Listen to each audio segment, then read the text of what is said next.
Damos inicio al video de la revolución con las elecciones federales de 1910. En esta elección los candidatos principales eran Porfirio Díaz y Francisco Madero. Sin embargo, una diferencia considerable en el número de votos recibidos, con Porfirio Díaz recibiendo el 98.93% de los votos que eran pertinentes a 18.625 votos.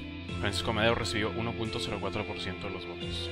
En estas elecciones se les considera el detonante para la revolución, pues Porfirio Díaz llevaba casi 40 años en el poder y la gente ya estaba harta de él, ya lo querían quitar. Entonces de aquí es donde encarcelan a Madero y finalmente Madero al cabo del tiempo se escapa y sigue con el siguiente tema, que es el gobierno de Madero, en el cual desconoce el gobierno de Porfirio Díaz y exhorta a la gente a levantarse en armas. Entonces Francisco I. Madero fue un buen presidente, sin embargo era muy ingenuo y no toma en consideración la maldad humana, porque puso como su defensor a Victoriano Huerta, que lo quería muerto, que es lo que vamos a ver aquí en el tema siguiente, en el que hablemos de la decena trágica. Sin embargo, antes de hablar sobre la decena trágica, durante el mandato de Madero sucedió un hecho bastante importante y fue el de la proclamación del Plan de Ayala.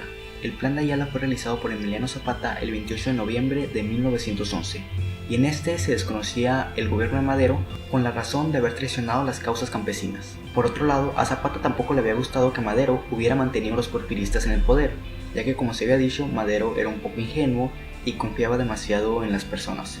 Entonces, en este plan se desconocía a Madero como presidente y jefe de la revolución, y además se decía que las tierras de hacendados se expropiarían para dárselas a los campesinos y que se nombraría a Pascual Orozco como segundo jefe de la revolución. Finalmente, volvemos al tema, la decena trágica. La decena trágica tuvo como la mente maestra, por así decirlo, a Victoriano Huerta, que fue quien dio las órdenes de hacer todos los asesinatos, etc.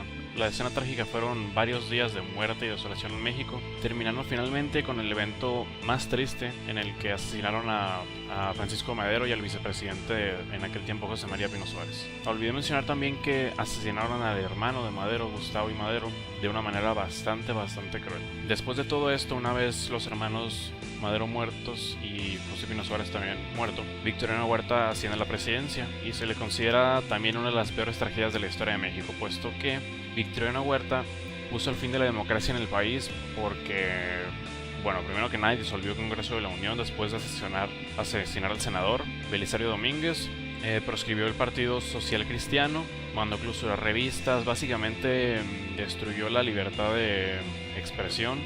Y finalmente en 1914 fue destituido por distintas corrientes que participaban en la Revolución Mexicana. Pues todo esto fue apenas el principio de la Revolución Mexicana.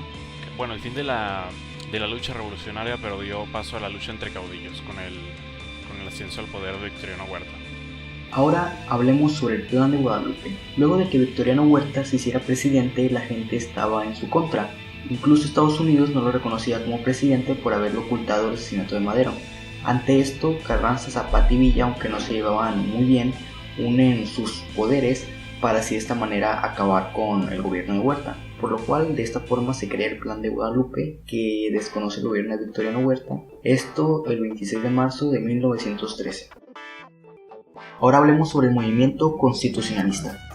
Esta fue la segunda etapa de la revolución, donde personajes como Obregón y Carranza cobraron mucho protagonismo dentro de los hechos. Esta etapa va del año 1913 a 1917, comenzando con el asesinato de Madero y concluyendo con la creación de un nuevo Congreso Constituyente en el año de 1916. Esto para crear una nueva constitución, la cual fue hecha en el año de 1917.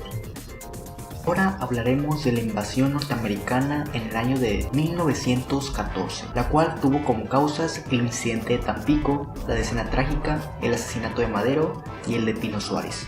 Cuando Estados Unidos invadió México por Veracruz, Carranza estaba como presidente y pues finalmente Carranza y Estados Unidos se hacen, digamos, amigos, por lo cual Estados Unidos reconoce a México como país y se retira del territorio. Esta sería de una manera sintetizada lo que fue la invasión norteamericana en el año de 1914. Ahora el siguiente tema es la Convención de Aguascalientes. La Convención de Aguascalientes y sus diferencias. La Convención de Aguascalientes fue una importante reunión que tuvo lugar durante la Revolución Mexicana. La convocatoria de la convención se dio el 1 de octubre de 1914 por Venustiano Carranza jefes del ejército constitucionalista, que lo describe como la gran convención de jefes militares con mando de fuerzas y gobernadores de los estados. Sus primeras sesiones se celebraron en la Cámara de Diputados en la Ciudad de México, pero fueron trasladadas a la ciudad de Aguascalientes, de ahí su nombre, donde se reunió a partir del 10 de octubre al 9 de noviembre del año de 1914. La convención fue un intento para conciliar las diferencias entre los 4 grandes señores de la guerra que jugaron un gran papel en el derrocamiento de Victoriano Huerta del gobierno de la República de los Estados Unidos Mexicanos, que son Pancho Villa, Emiliano Zapata, Venustiano Carranza y Álvaro Obregón. La Constitución de 1917 y sus principales artículos. Después de la Revolución de 1910, como la consecuencia de esta y ante el obvio deterioro de las instituciones, México necesitaba fortalecer su sistema político para garantizar la seguridad de las personas y su patrimonio. En este contexto histórico, el presidente Venustiano Carranza convocó en diciembre de 1916 al Congreso para presentar un proyecto de reformas a la Constitución de 1857. El documento sufrió numerosas modificaciones y ediciones. La nueva Constitución se promulgó el 5 de febrero de 1917 en el Teatro de la República de la ciudad de Querétaro. La nueva Constitución incluyó gran parte de los ordenamientos de 1857. La forma de gobierno siguió siendo republicana, representativa, demócrata y federal. Se refrendó la división de poderes en ejecutivo, judicial y legislativo, pero este se dividió por primera vez en Cámara de Diputados y Senadores. Se ratificó además el sistema de elecciones directas y anónimas y se decretó la no reelección. Se creó el municipio libre y se estableció un ordenamiento agrario relativo a la propiedad de la tierra. Esta Constitución reconoce las libertades de culto, expresión y asociación, la enseñanza laica y gratuita y la jornada de trabajo máxima de 8 horas. La Constitución de 1917 fue la primera en la historia en incluir los derechos sociales, marcando de esta forma un antecedente para el resto del mundo, lo que le otorgó el reconocimiento de la primera Constitución social del siglo XX. La Constitución promulgada en 1917 es la que rige a México hasta la fecha. El gobierno de Venustiano Carranza. Después de la promulgación de la Constitución, el 5 de febrero de 1917, el presidente Venustiano Carranza convocó tanto elecciones para presidente de la República como para el Congreso de la Unión para el 11 de marzo siguiente. El Partido Liberal Constitucionalista postuló a Carranza como candidato presidencial, quien salió triunfante y tomaría posesión el 1 de mayo de 1917, cargo que sostendría hasta su asesinato el 21 de mayo de 1920. Este último periodo revolucionario afectó a todos los niveles: económico, social, político, religioso y educativo. A mediados de 1917 el país sufría las consecuencias de la prolongación de la guerra civil, destrucción de campos, ciudades, vías férreas y material rodante, interrupción del comercio y de las comunicaciones, fuga de capitales, falta de sistema bancario, epidemias, escasez de alimentos, etc. Sobre la actividad revolucionaria en el periodo 1917-1920 destacan Francisco Villa, Felipe Ángeles, y Zapata logró unificar a su partido a través del ideario del Plan de Ayala. Sin embargo, sería objeto de una celada en la que muere acribillado por su subalterno Jesús Guajardo, en la hacienda de Chinameca el 10 de abril de 1919. El movimiento obrero. Respecto de la Asociación de los Trabajadores, fue hasta el 13 de octubre de 1916 cuando se dio una unificación nacional para la convocación en Tampico de los trabajadores de 32 organizaciones, y con un congreso efectuado en Saltillo del 1 al 12 de mayo de 1917. En el congreso se manifestaron 3 tendencias: la sindicalización revolucionaria, que tenía arraigo entre los trabajadores organizados de la COM y la CTRM, la socialista, que estaba respaldada por el reciente triunfo de la Revolución Rusa, y la sindicalista legalista, que estaba apoyada en las esferas sociales mexicanas y los magnates de la American Federation of Labor. Esta última tendencia fue la que se impuso en el Congreso, y bajo la dirigencia de Luis N. Morrones surgió la Confederación Obrera Mexicana CROM, que a su vez fundó el Partido Laborista. Asesinato de Emiliano Zapata. Jesús Guajardo le hizo creer a Zapata que estaba descontento con Carranza y que estaría dispuesto a unirse a él. Zapata le pidió pruebas y Bojardo se las dio, pero todo era un truco. Luego acordaron reunirse en una hacienda en Morelos el 10 de abril de 1919, el cual fue el lugar donde Zapata fue asesinado.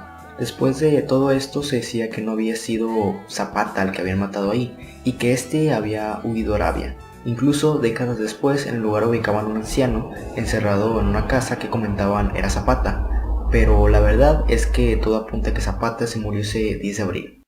Y así, de esta manera, fue asesinado Emiliano Zapata.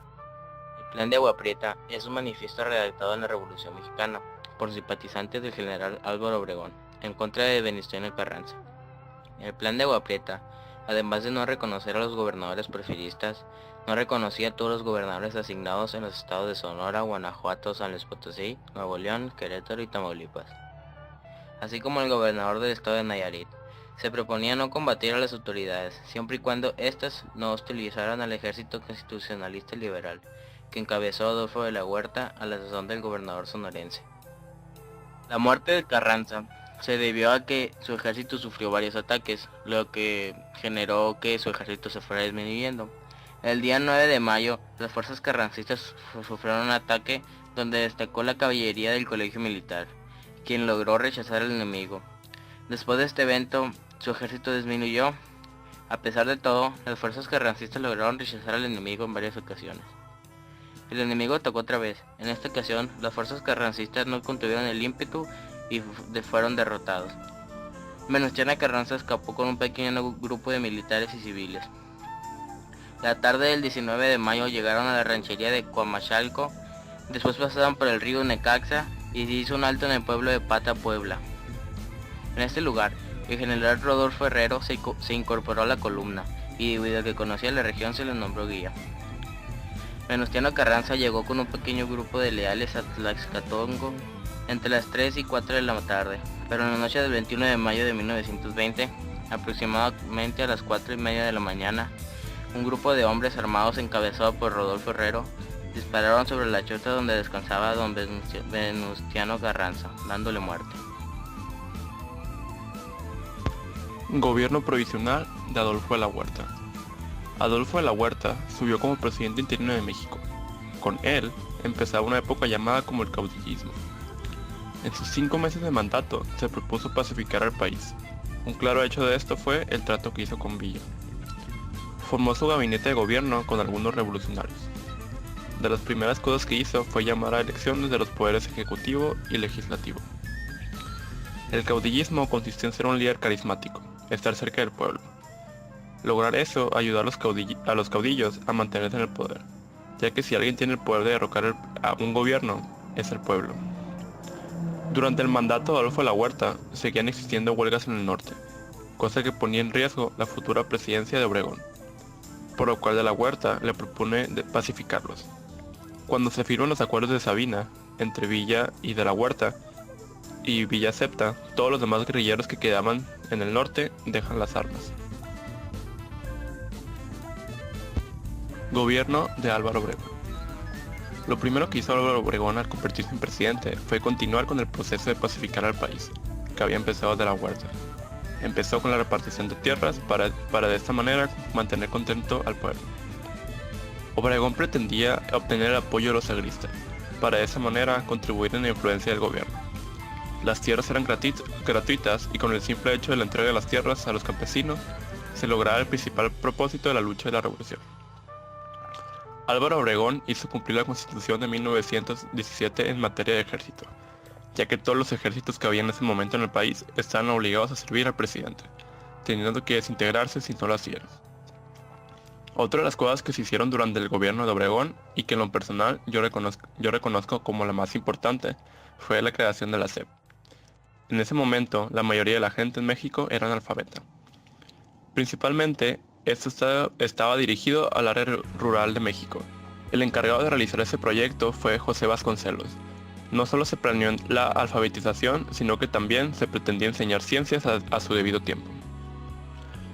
Otra cosa muy importante de este periodo fueron las llamadas misiones culturales, que pretendían hacer del contenido cultural algo accesible al pueblo. Ejemplo de esto fueron los llamados libros verdes, donde los clásicos griegos fueron editados y ofrecidos al pueblo a bajísimos precios. También se presentaron obras de teatro en los pueblos para que la gente pudiera tener acceso a la cultura. Asesinato de Francisco Villa. El asesinato de Villa fue planeado por Álvaro Obregón y Plutarco Elías Calles. El sueño de Villa finalmente se había cumplido, gracias a la firma de los acuerdos de Sabinas, que había hecho con De la Huerta. Se le fue otorgada una hacienda y tierras a todo su ejército, fundando una de sus ansiadas colonias militares. Hasta le fue dada una licencia a su ejército, que fue conocido como el Ejército del Norte. Sin embargo, Villa seguía siendo un peligro latente para quien ostentaba en ese momento el poder.